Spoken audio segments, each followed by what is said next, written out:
Darren Lynn Bousman's Death of Me has such a fun elevator pitch that it almost makes its determination to do nothing with it all the more annoying. The pitch was probably The Hangover, but make it horror. It's a great idea. What if not being able to remember anything from the night before didn't lead to wacky hijinks with a baby and a tiger butt down a much darker path in a strange, ominous vacation setting? Again, it's a start. And that's all you'll get in Death of Me, a movie that takes a fresh idea and decides that the best way to present it is through tropes and clichés from better films. Imagine having an actual original idea in horror and then going back and saying, how can I make this feel like better movies than the one I'm making?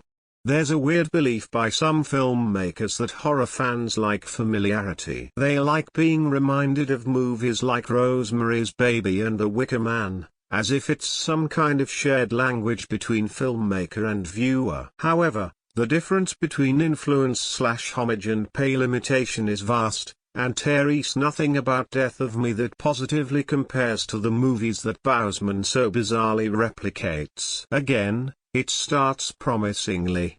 Christine, Maggie Q, and Neil, Luke Hemsworth, wake up in a dirty, bloody, wrecked AirBnB on a remote island. Before they can even really ask what the hell is going on, they're in a rushed panic, trying to catch a ferry so they can go home again. It's revealed that Neil is a travel journalist, and the two came to the island to document its culture and history. The trip to the ferry is weird enough, as is the necklace Christine wears that she's never seen before, but they don't make it off the island.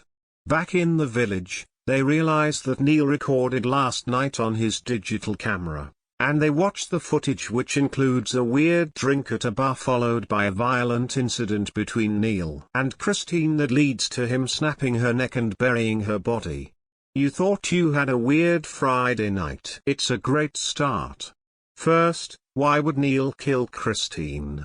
Second, how is she sitting there watching her own death? The confused pulse of the movie at this point should be disorienting and disconcerting. What's scarier? Coming back from the dead or being alongside the person who you just watched kill you? In the first of many bad decisions, writers Ari Margolis, James Morley II, and David Tish sabotage all of this potential and dive headfirst into Scary Island locals horror. Instead of playing with the recording that gives the film its damn title, Death of Me becomes so much like other cult island movies that Neil literally asks Christine how the Wicker Man ends.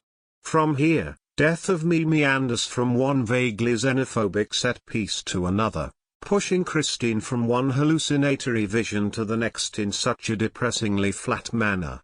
When it does come to life every now and then, Bousman can't maintain the momentum at all. There are times when the richness of the setting and the lingering goodwill of that initial concept almost brought me back into the film, but then it just repeats visuals or themes, draining them of their strength each time. It's a movie that needs to build to a fever pitch of hallucinatory insanity but just trudges along to something that feels inevitable instead of interesting. We feel as stuck as Christine and Neil, baffled by a situation with no internal logic or narrative cohesion. The title may refer to what Christine watches on that recording, but it also reflects how much I felt my interest in this project fade with each passing minute until it was absolutely dead.